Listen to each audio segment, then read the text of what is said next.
तो दोस्तों स्वागत है आपका आपकी अपनी YouTube चैनल रास्ते का सफ़र में। दोस्तों आप मेरे पीछे देख रहे हैं, ये है पावागढ़ पहाड़ जो है गुजरात में।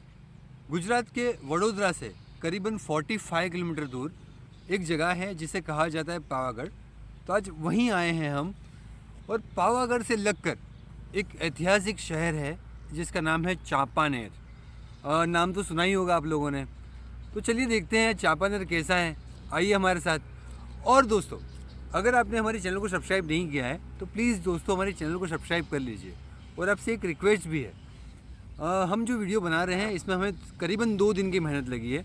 तो प्लीज़ दोस्तों ये वीडियो को पूरा मत देखिएगा, सिर्फ 2 मिनट के लिए देखिएगा, ताकि आप डिसीजन ले पाए कि आपको इस वीडियो को आगे देखना चाहिए या नहीं। तो आइए सफ़र को जारी रखते हैं। दोस्तों पावागढ़ चांपानेर की कहानी तो बहुत पुरानी है। इस कहानी की शुरुआत हुई थी तब जब भगवान शिव की पत्नी सती ने अपने पिता के वहां हो रहे हवन की अग्नि कुंड में अपने आप को झोंक कर अपने प्राणों की आहुति दी थी। दोस्तों दरअसल हुआ था कुछ ऐसा, जब दक्ष राजा ने अपने महल में एक हवन किया था, तब पूरे ब्रह्मांड के देवी देवताओं को उन्होंने आमंत्रित किया था। तब सती माता वहां पहुंचे और उन्होंने देखा कि सारे ब्रह्मांड के देवी देवताओं को अलग अलग सिंहासन और अलग अलग आसन दिए हुए हैं, पर अपने पति शिवजी के लिए कोई भी आसन या सिंहासन नहीं था। तब माता सती क्रोधित हुए और अपने आप को हवन की अग्नि कुंड में झोंक कर अपने प्राणों की आहुति दे दी। ये बात जब भगवान शिव को पता चली, तब भगवान शिव वहां क्रोधित होकर आए और सती का मृतदेह उठाकर तांडव नृत्य करने लगे। भगवान शिव के तांडव नृत्य करने से पूरा ब्रह्मांड हिलने लगा। इस बात से देवों को डर लगने लगा कि कहीं भगवान शिव के तांडव नृत्य करने से पूरा ब्रह्मांड नष्ट ना हो जाए। सारे देव मिलकर गए विष्णु जी के पास और उन्हें कहा कि आप कुछ भी करके इन्हें रोकिए। विष्णु जी ने अपने सुदर्शन चक्र से सती माता के मृतदेह के टुकड़े कर दिए। सती माता के देह के टोटल 51 टुकड़े या 51 पीसेस हुए, और वो जहां जहां गिरे वो शक्तिपीठ बन गए।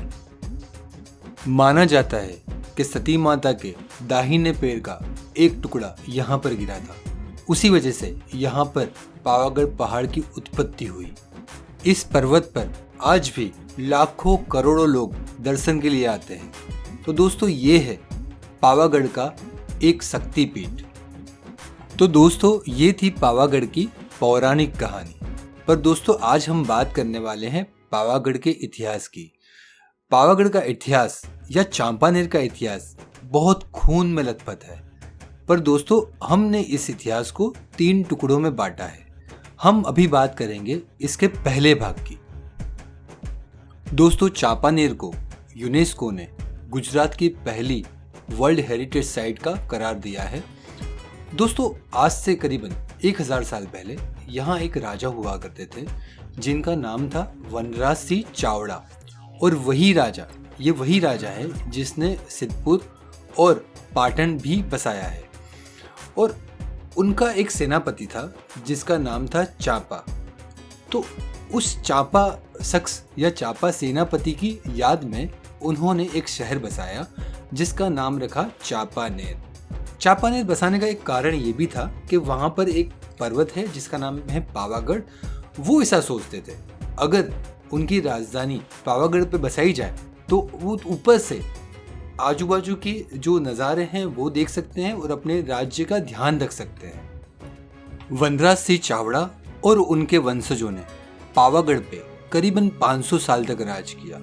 पर दोस्तों अभी पावागढ़ पे वनराज सिंह चावड़ा के बसाए गए पावागढ़ या चांपानेर का कोई भी हिस्सा बाकी नहीं है। वो मानो गायब हो गए हो। ऐसा क्यों हुआ, चलिए आगे जानते हैं। दोस्तों यहाँ से शुरू होगा हमारी कहानी का दूसरा पहलू। जब पृथ्वीराज चौहान के वंशज, जिसे खिची चौहान कहा जाता है, उन्होंने पावागढ़ पर हमला कर दिया और पावागढ़ को अपने कब्जे में ले लिया और इसके बाद उन्होंने यहाँ पर राज करना शुरू कर दिया। खींची चौहानों ने पावागढ़ पर 200 साल तक राज किया और इन 200 सालों में उन्होंने पावागढ़ पर बहुत सारी इमारतें बनाई, बहुत सारे कुंड बनाए, बहुत सारे किले बनाए और मानो पावागढ़ को पूरा किला नुमा बना दिया। उन्होंने बहुत फ़ायदा उठाया पावागढ़ की ऊंची ऊंची चट्टानों का। उन्होंने कुछ ऐसा किया कि कोई भी राजा पावागढ़ पर हमला ना कर सके, अगर हमला कर भी दे तो उसका हमला नाकाम हो जाए। उस समय पर तोप या बारूद की टेक्नोलॉजी इंडिया में आई नहीं थी, तो खींची चौहान जो राजपूत थे उन्होंने पावागढ़ की हर दिशा में पहाड़ के ऊपर कुछ ऐसी गुलेलें बनाई जिसमें बड़े बड़े पत्थर डालकर वो नीचे फेंक सकते थे।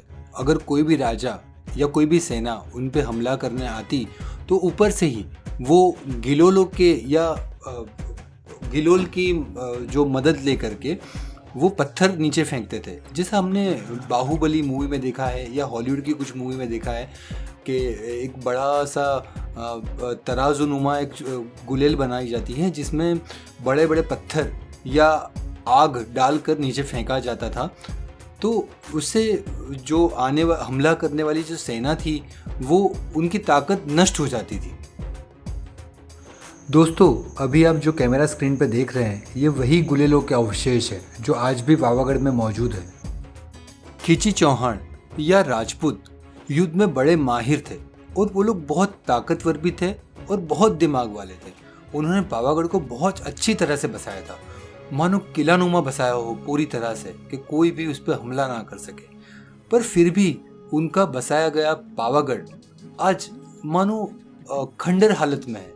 तो ऐसा तो क्या हुआ कि आज पावागढ़ की ये हालत हुई, ये दशा हुई?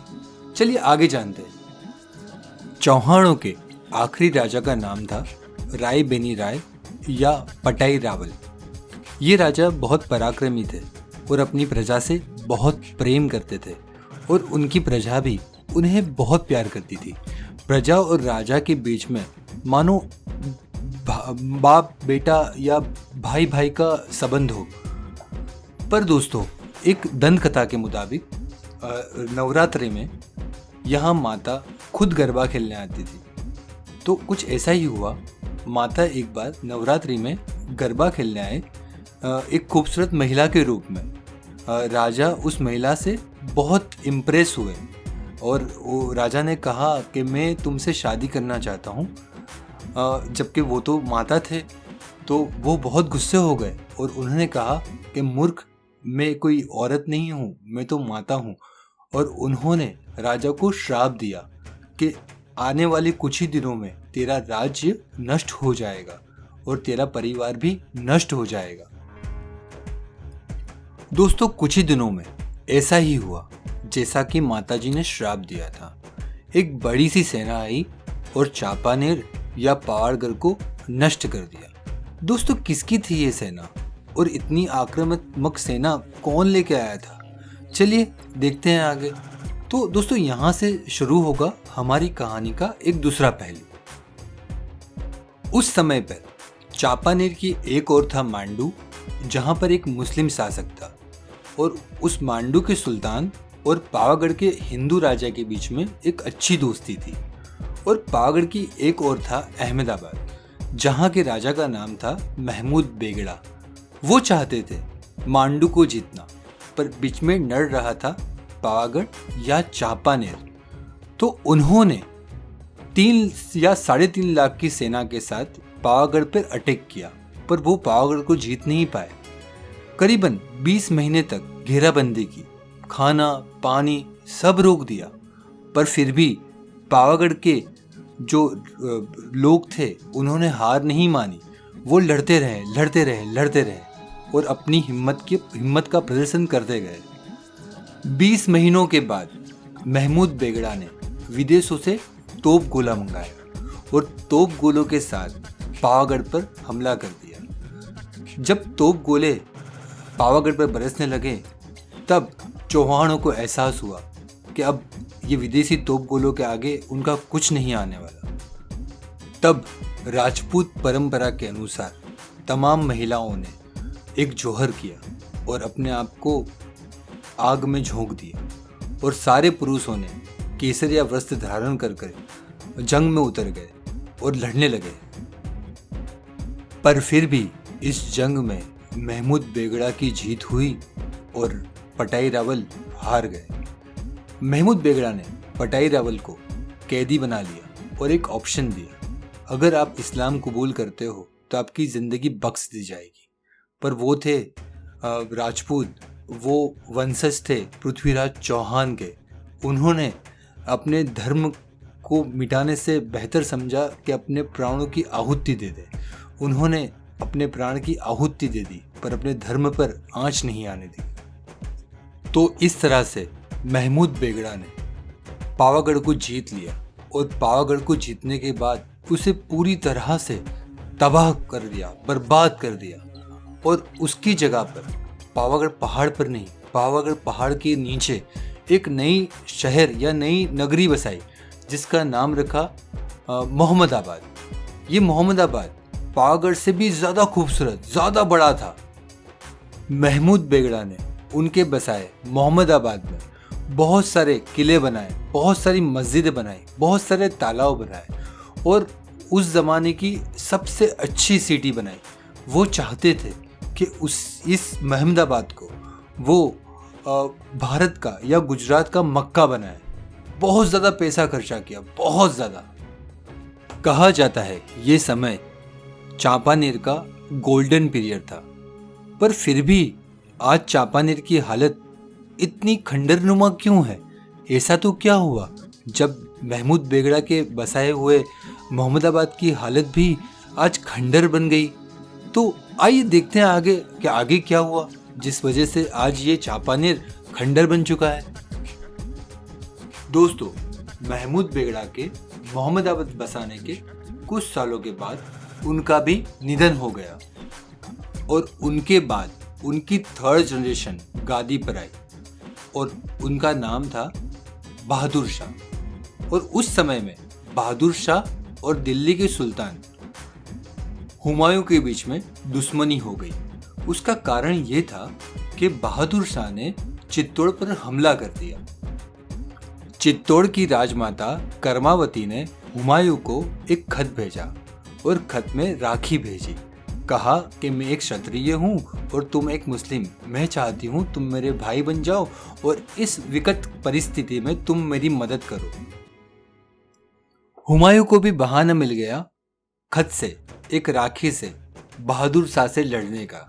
दोनों जंग में उतर गए और दोनों की सेनाएं मिली मंदसौर में, जो आज के मध्य प्रदेश में। खूब भयानक जंग हुई जिसमें शायद बहादुर शाह जीत भी जाता अगर उसका तोपची वफादारी करता, पर ऐसा नहीं हुआ।